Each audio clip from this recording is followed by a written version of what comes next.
What's going on? You get this phone call and now you're all upset. I'm upset because you won't drop the subject. No, you're upset over what you heard over the phone, and now you're not telling me. I don't like it. If you keep on pestering me, I'm going to have to do something to shut you up. Get it? Ivan, you've never acted like this before. What is going on with you? Stop it. Just stop it. Drop the subject. I can't. You must.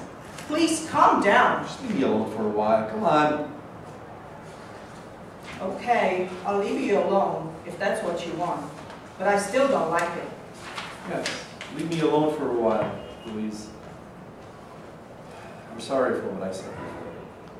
I really do love you. Please believe. Okay. I'll be in the kitchen. If you want to join me there, I'll have a sandwich for you. Thank you.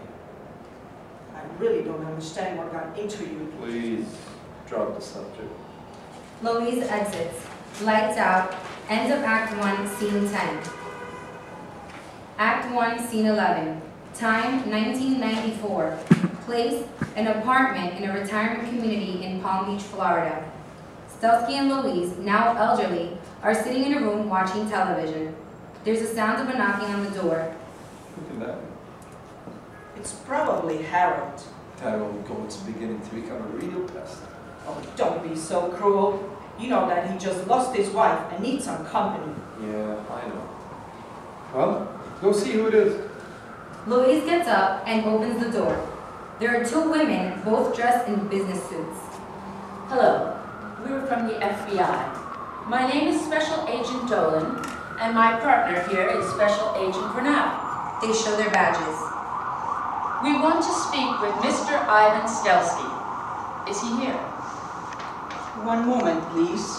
Louise turns around and speaks to Stelsky.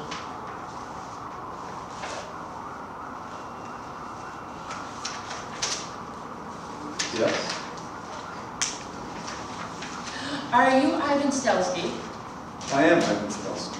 What is it that you want? We want to ask you some questions about your entry into the United States. May we come in? Sure. Come in. Dolan and Bernal enter the room. Would you like to sit down? Yes, thank you. You can sit there. Dolan, Bernal, and Stelsky sit down. Louise is still standing. Please close the door and come join us, Louise. Louise closes the door and sits down too. Now, what is it that you want? Well, sir, we want to know about your activities in Europe during World War II. I was an inmate in a concentration camp. Frankly, sir, our office has received information alleging that while in the concentration camp, you committed war crimes. What? War crimes? Ivan, what are they talking about? Look what you've done to my wife. Ladies, I'm a Holocaust survivor. This is outrageous. Sir, that's why we're here, to try to clear this up. So once again, tell us about your activities during World War II. Like I said before, I was an inmate in a concentration camp. What more needs to be said? How did you manage to survive? Pure luck. We were assigned to work details. As long as you were able to work, you could survive. It was as simple as that. What kind of work were you assigned? It is so long ago, I can't really recall. But it was bad. Very bad. What was bad? Everything. The brutal way we were treated. It was awful. Horrible. Mr. Stelsky, we have received reports from several reliable sources identifying you as a collaborator with the SS at the Pillsbury concentration camp. Is that true? Me? The collaborator with the SS? That is almost laughable. I was an inmate, a victim. I lost my entire family. Our sources are quite reliable. We have several sworn affidavits attesting to your activities in the camp. Look, I don't care how many affidavits you have. This is all one big grotesque mistake. I'm a law-abiding American citizen. I've been in this country for over 45 years, worked my way up to be a district manager for a large department store. I'm married. I've raised 2 fine children and have 7 grandchildren. The idea of me being some kind of war criminal is ridiculous. Still, sir, We have received reports specifically identifying you as a Nazi collaborator. Now, when you entered the United States, you were required to complete a standard Form 563, which specifically asks whether you were a member of or performed duties for any outlawed Nazi organizations. Did you fill out this form? Bernal takes out a form from her briefcase and hands it to Stelsky, who looks at it. If you say that I did, then I did. I can't recall filling out this form. It was such a long time ago. We understand that, sir. But that is your signature on the form, is it not? If you say it is, then it is. Well, we want you to take a look at that signature and tell us if it is yours. Looks at the form again. It could be mine. Like I said, it was a very long time ago. Please don't play games with us. Is it or is it not your signature on this form? All I can say is that it looks like it's my signature. Okay. Now, on this form, you declared that you were requesting entry into the United States as a stateless person and a victim of religious persecution. That is all true. I'm a Jew. I have lost my home, my family, everything in the Holocaust. After the war, I spent 3 years in DP camps, mostly in Germany of all places. I had nowhere else to go. Did you know someone by the name of Wilhelm Heisler? He was the commandant of the Phillip camp. We understand that you worked for him. Is that true? Worked for him? Untrue! Entirely false! I was a prisoner. We understand that when the camp was liberated, you were already gone. Where did you go?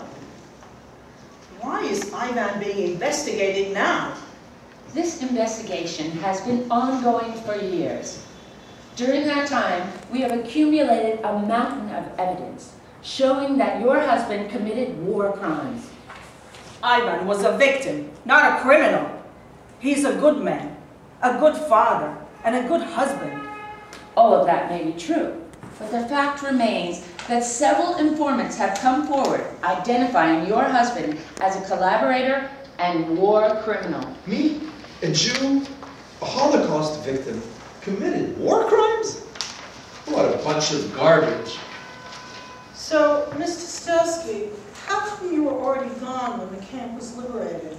I had no reason or desire to remain there. Okay, but how were you able to leave before the camp was actually liberated? Ladies, it was such a long time ago, and I frankly can't remember anymore.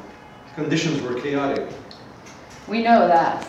But still, we have statements from several eyewitnesses attesting that you systematically beat and even killed other prisoners, all with the approval of and collaboration with the camp authorities. I never hurt anybody. I only wanted to survive. My husband wouldn't hurt a fly. He's a retiree. What do you want from him? The truth. I'm telling you the truth. Obviously, somebody is out there to get me. Why would anybody be out to get you? I don't know. Maybe they are mistaking me for someone else. Okay, but these reports provide some very specific information about your activities at Pillsbury. The Pillsbury concentration camp was a brutal place, where many people died. All this happened a long time ago, and it's something that I would rather not discuss. Mr. Stelsky, we have the duty to inform you that this investigation into your activities will be continuing and that we may be contacting you again. Do what you have to do. But I can assure you that I was a victim, just like 6 million Jews who lost their lives, except that I happen to be one of the few lucky ones who have survived. Dolan and Bernal get up and are putting away their papers, preparing to leave. You will be hearing from us again.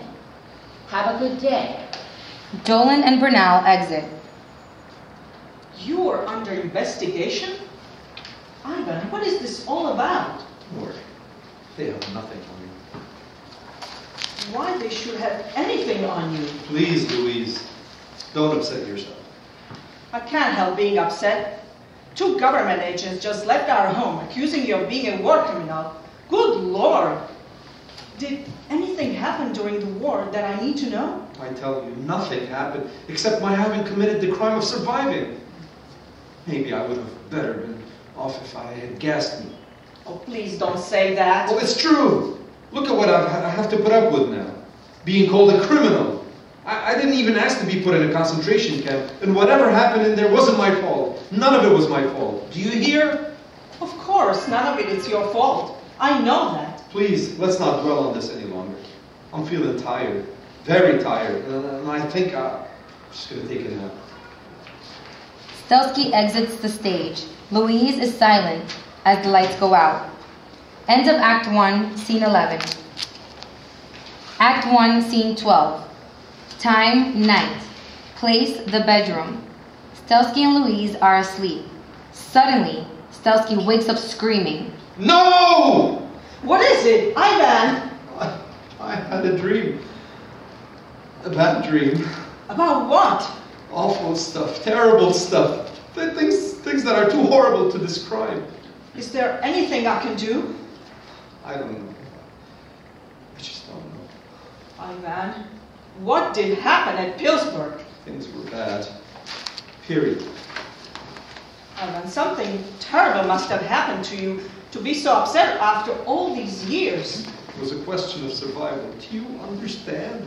I was worried about my mother. It was all so awful. Yet you came through it.